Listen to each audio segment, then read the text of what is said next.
Hold on.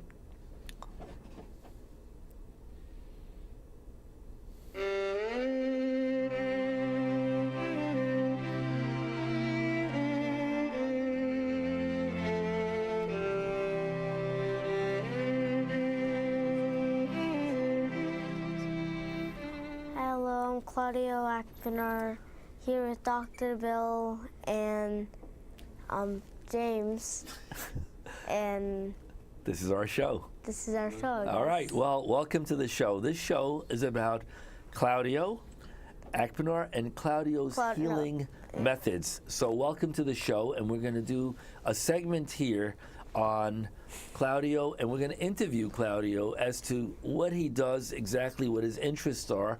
And we have Dr. James Onikian here with us, and this will be a very informative interview. So maybe you'd like to start the show off by talking about your interests in the healing world. Maybe you can give people some insight into what you do, what you're interested in. Okay, so I love making essential oils, and sometimes when I go to my father's clinic,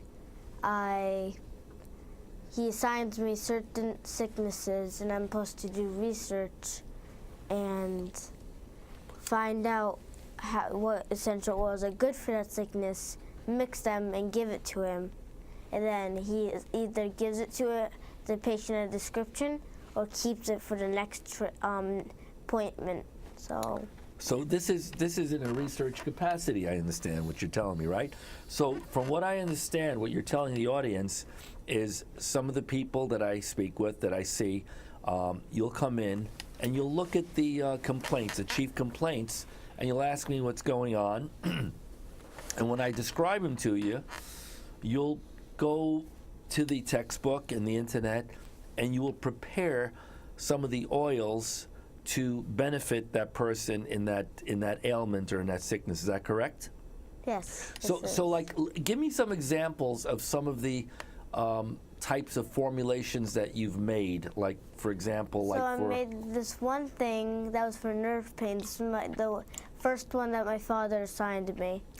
So there's this lady with nerve pains, and my Dr. Bill told me that he wanted me to make a medicine for her. So I did the research, wrote down everything. He gave me the oils to mix it. I mixed it, and I gave it to her. And then my father said that I saved her life, because without that, she was slowly Excellent. dying. If I didn't give her that oil, she probably wouldn't be as okay, as good, as healthy as she is. So this today. was an adjunctive therapy. This was additional therapy next to what we were rendering for this patient. And do you have any specific components, oils that you use for this situation? Yes, I have it in a notebook. Do you know off the top of your head, like, some of those different oils? Some of them, I can't Yes. name all of them. If you name some of them for our audience. Lavender, It's a very good oil. frankincense. Very good. Can you pronounce that one with the H? Hypocrisia. Yeah. You're the oil expert, okay. You know what I'm trying to say. Healy Christian, okay. Did you use peppermint too, by the way, or? No, I use peppermint. I used about 5-6 of these. I know it's tough off the top. Because I remember some of the other ones, but you didn't have them, so we couldn't have used them. Okay, now can you elaborate or describe the benefits of using oils in certain cases versus drugs? I mean, what would be the advantage? This is my favorite part. So you're saying you want me to talk about the frequencies? Yeah, like what would? Okay, you hit on a magic word there. What's with the frequencies? What are the frequencies there of oils? Every essential oil has a frequency, and these frequencies, I believe, trigger things in the body that makes the effects to clear out the germs and to make the body healthier. Ah, fascinating. And based on your knowledge, which ones are the highest frequency oils? Rose, I would say. Rose has the highest frequency? That's the highest out of all of them. I'm pretty sure 3 wise men, because it's a blend. Oh, is that the one that Jesus was presented with? Yeah, myrrh, frankincense, and gold. Very, very fascinating. And this combination heals disease. Yes. So, in other words, this was used back in the old days when they didn't have antibiotics and surgery, and they would put this on wounds and battle wounds and infections and maybe cancers and things like that.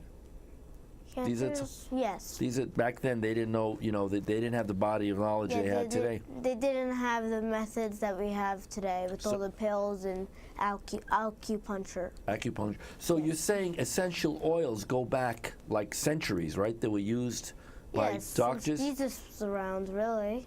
Fascinating. And do you tie this in with Chinese medicine as well? Do you find Yes. that the oils were used in conjunction What- with Chinese medicine, I- like the elements and stuff like that? Yeah, I know that there's this one medicine that makes people, mosquitoes, bugs, go away. Because I remember we used it on that person in Tahiti, and it was ginseng. Oh, okay, wonderful. So these oils also have a repellent or a repelling effect on certain type of vectors, mosquitoes, flies, spiders, and things like that.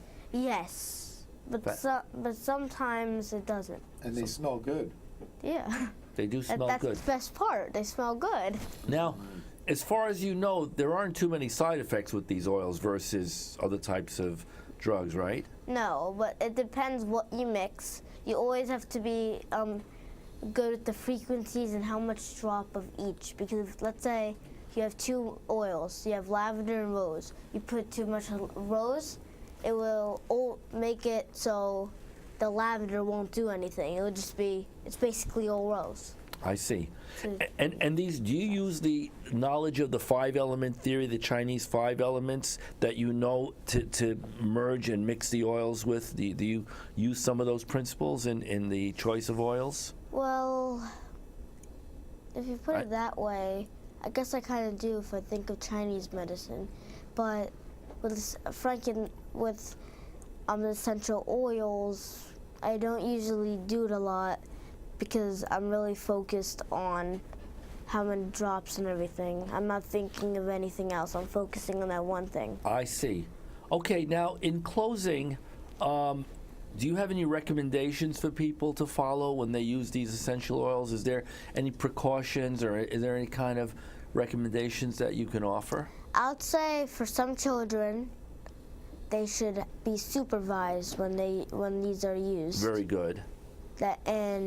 Yet if you want to mix them, it's to be on the safe side. I would say do a class, or be very, very careful.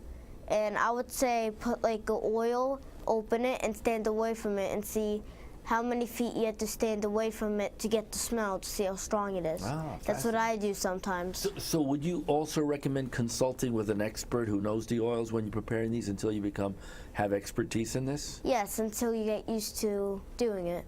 Fascinating. Are there any questions, Reverend, that you might want to ask him as far as? And would some of these oils, burn you if you put it on your skin? Honestly, yes, because if it's too strong, Right. it can. Let's say you use lemongrass and something else, because lemongrass soap, if you get it in the eye, we have someone right here Today. who dealt with it. James dealt with it this morning. That's right. Sorry for your eye. Okay. My eyes cleaned out. Yeah. So Yeah, but they hurt you a have to have lot, so precautions. All right. that's well, one thing. that was a vast body of knowledge, nice. Claudio. I'm very proud of you. And keep learning and keep staying on the journey of learning as far as healing and essential oils are concerned and all the other beautiful things in the endless pool of knowledge. And I know you'll go far and you'll take this healing gift to a very high level. So thank you very much for coming on the show and giving us these pearls of wisdom. You're welcome, Bob. One thing to say. Yes. Hi, Mom! Thank you and have a great day. Bye!